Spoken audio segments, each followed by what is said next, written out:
My name is Margaret Chen, and this is my story.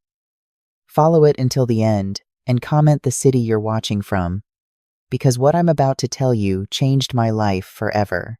I was a cardiothoracic surgeon for 32 years. I performed over 4,000 open-heart surgeries. I saved lives. I built a career on precision, on trust, on the belief that if you did everything right, followed every protocol, checked every detail, then good outcomes would follow. That mindset served me well in the operating room. But it made me blind to what was happening in my own family. My husband David died 6 years ago from pancreatic cancer.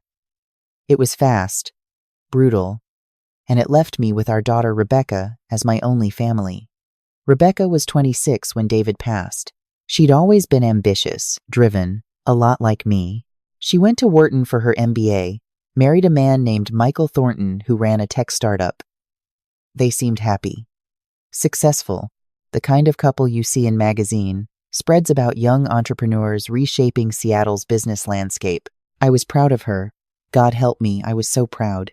After David died, I threw myself back into work. Surgery was the only thing that made sense. The heart is predictable. Follow the vessels, repair the valve, close the incision. Everything has an order, but grief doesn't work that way. And eventually, my body gave me no choice. At 60 years old, I started having episodes of vertigo, fatigue. My hands would shake during procedures. My colleagues noticed before I did. The hospital board suggested I take a leave of absence. They were gentle about it, but the message was clear. So I retired. I had $14 million in assets, the house in Laurelhurst, my investment portfolio. I'd be comfortable. Rebecca assured me we'd spend more time together. She said she wanted to take care of me the way I'd taken care of her. I should have seen it then. The way she asked about my accounts. The concern in her voice when she suggested I add her name to my banking access, just in case something happened. Michael was there too, nodding along, saying how smart it was to plan ahead. They made it sound so reasonable. I added her to one account. The checking account I used for monthly expenses. $70,000. I thought that was prudent. I thought that was being a good mother. 3 months after my retirement, I was driving home from a cardiology conference in Portland. I'd gone to see old colleagues. To feel useful again. It was raining, the kind of Pacific Northwest downpour that turns I-5 into a river. A semi-truck hydroplaned in front of me. I remember the sound of metal tearing. I remember thinking, this is how it ends. Then, nothing. I woke up in Harborview Medical Center. A nurse was checking my vitals. My head felt like it had been split open and poorly reassembled. I tried to speak, but my mouth wouldn't form words. The nurse smiled at me. That practice smile healthcare workers give to patients they think can't understand them. Don't try to talk, Mrs. Chen. You've been in an accident. You're very lucky to be alive. I wanted to ask how long I'd been unconscious. I wanted to know the extent of my injuries, but my tongue felt thick, foreign. I managed a sound, something between a moan and a word. The doctor will be in soon, the nurse said. Your daughter's been here every day. She'll be so happy you're awake. I drifted back under. When I woke again, Rebecca was sitting beside my bed. Her eyes were red, exhausted. She held my hand. Mom, thank God. We thought we'd lost you. I squeezed her hand. Or tried to. My grip was weak, pathetic. Rebecca noticed. I saw something flicker across her face. Not relief. Something else. Something that made my stomach turn even through the haze of medication. The doctor came in. Dr. Harrison, according to his badge, young, maybe 35. He had the kind of face that inspired confidence in family members. He smiled at me, then turned to Rebecca. Mrs. Chen, you're very fortunate. You sustained a severe traumatic brain injury. You've been in a medically induced coma for 12 weeks. While we managed the swelling, The good news is you're breathing on your own, and your vitals are stable. The challenging news is we're seeing some cognitive deficits that are consistent with the injury pattern. Cognitive deficits. I knew what that meant. I'd consulted on enough neurology cases to understand the euphemism. But I was awake. I was thinking, I understood every word he said. Can she understand us? Rebecca asked. Her voice had that quality people use when they're performing concern. It's difficult to say at this stage. Brain injury recovery is highly individual. We'll need to run a full battery of cognitive tests once she's more stable. I tried to speak again. This time I managed a word. Rebecca. She leaned in close. I'm here, Mom. I'm right here. Home, I said. It came out slurred, but it was a word. A clear word. Dr. Harrison made a note on his tablet. That's very encouraging. Speech is often one of the first functions to return. He looked at Rebecca. We'll keep her here for another 2 weeks for observation, then we'll need to discuss next steps. She'll require extensive rehabilitation. Physical therapy, occupational therapy, speech therapy. And given her age and the severity of the injury, she'll need 24-hour care for the foreseeable future. Of course, Rebecca said. Whatever she needs. Money isn't an issue. That's when I should have known. Rebecca had never said money isn't an issue in her life. She'd worked for everything, just like I had. But I was tired, confused, and I wanted to believe my daughter was simply stepping up in a crisis. The next 2 weeks were a blur of tests and therapies. I could walk with assistance. I could feed myself, slowly. My speech improved each day, though I had to concentrate on every word. The occupational therapist said I was making remarkable progress. Dr. Harrison seemed pleased. Rebecca visited every day, sometimes with Michael. They'd sit beside my bed and talk about their plans for my care. They'd found a wonderful rehabilitation facility, Rebecca said. Evergreen Haven, in Bellevue. It specialized in traumatic brain injury recovery, the best in the state. I'd have my own room, access to the finest therapists, everything I needed to get better. What about home? I asked. My speech was clearer now, nearly normal. I want to go home. Rebecca exchanged a look with Michael. Mom? The doctors say you need professional care. You can't be alone. And I can't take time off work to be with you 24/7. This is the best option. Hire help. Home nurse. Mom. Rebecca's voice became firmer. You're not thinking clearly. That's part of the injury. Dr. Harrison explained this to us. You might feel fine, but your judgment is impaired. We need to trust the professionals. I wanted to argue. I wanted to pull out every bit of medical knowledge I had and explain exactly why I was competent to make my own decisions. But I was tired. So tired. And maybe, a small part of me thought, maybe she's right. Maybe I'm not seeing things clearly. That was my first mistake, doubting myself. The second mistake was signing the papers. Rebecca brought me 3 days before my discharge. She said they were admission forms for Evergreen Haven. I read through them, but the words swam together. My head ached. The hospital lights were too bright. It's standard stuff, Mom. Just permission for them to access your medical records and bill insurance. I signed. I trusted my daughter. What parent wouldn't? I was transferred to Evergreen Haven on a Tuesday morning. The facility was beautiful. I'll give it that. Modern architecture. Floor-to-ceiling windows overlooking Lake Washington. Gardens with walking paths. My room was spacious, with a private bathroom and a small sitting area. If you ignored the hospital bed and the emergency call button, it could almost pass for a luxury hotel. But it wasn't a hotel, and I wasn't a guest. The first day, a nurse named Sandra brought me lunch.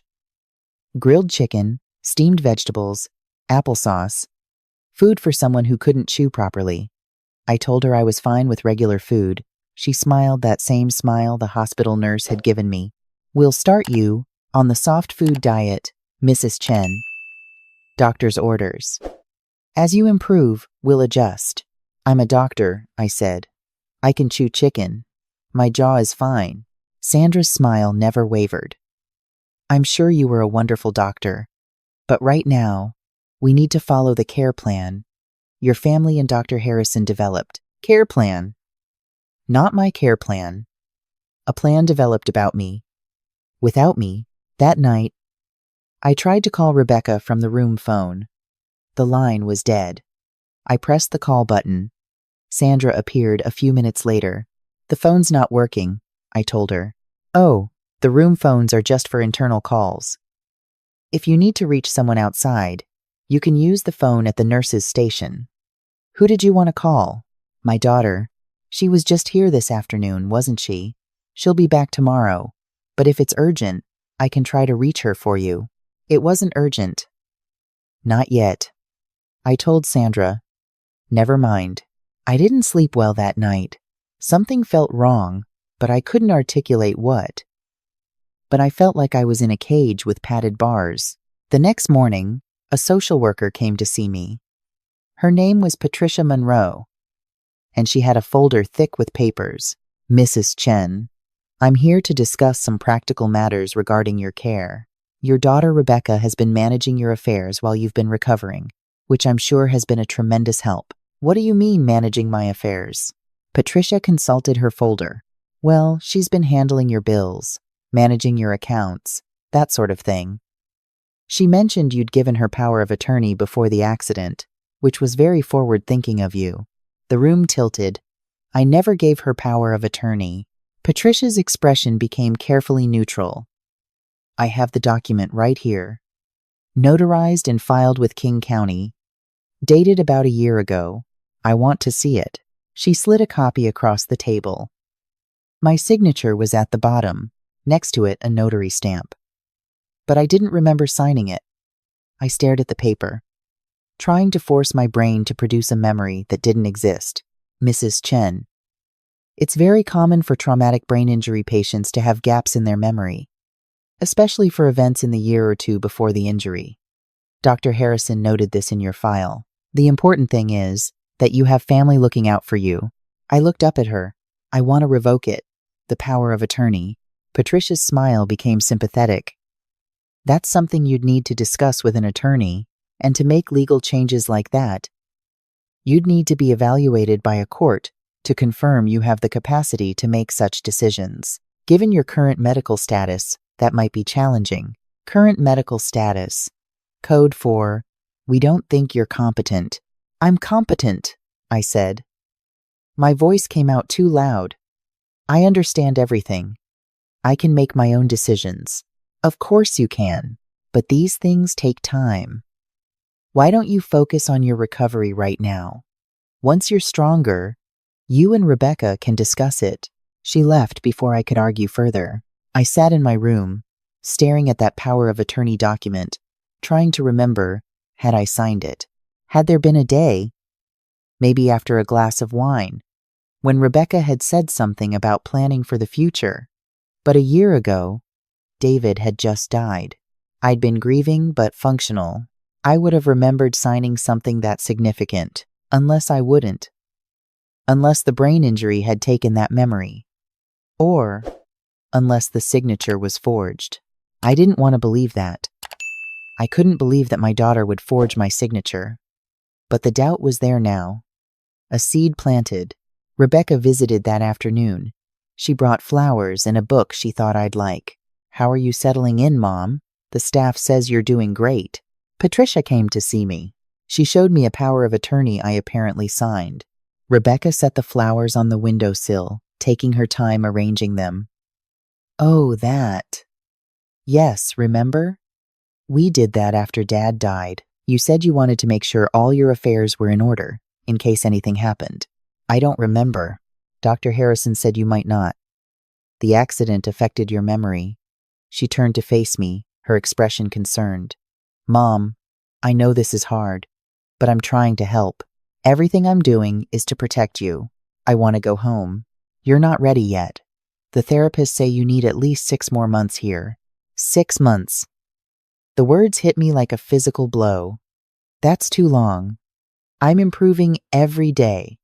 I can manage at home with help, Mom. Rebecca sat down, taking my hand. Her grip was firm, almost painful. You're not seeing clearly. Last week, you couldn't remember your own phone number. Yesterday, you asked Sandra what year it was. You need professional care. I hadn't asked Sandra what year it was. I knew exactly what year it was, what month, what day. But arguing seemed pointless. Rebecca had already decided I was incompetent. I want to see my bank statements, I said. And my investment accounts. Something flickered across Rebecca's face. Why? Because they're my accounts. I want to see them. Mom, I've been managing everything. All the bills are paid. You don't need to worry about any of that. I'm not worried. I just want to see them. I'll bring them next time I visit. I don't have them with me right now. She didn't bring them the next visit. Or the one after that. There was always an excuse. She'd forgotten, or they were at home, or the accountant was working on something and she didn't want to give me incomplete information.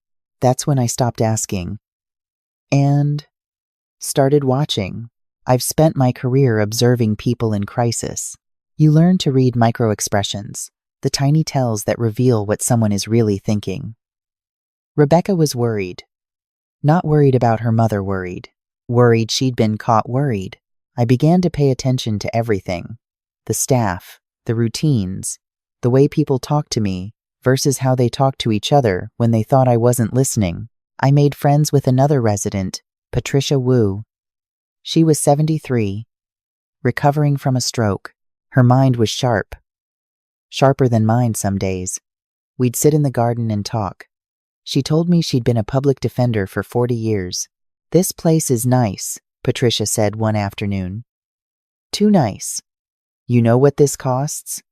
$15,000 a month, minimum. Who's paying for you? My daughter, I suppose. I have assets. Investments. You suppose? Baby. You need to know for sure. I've seen this before.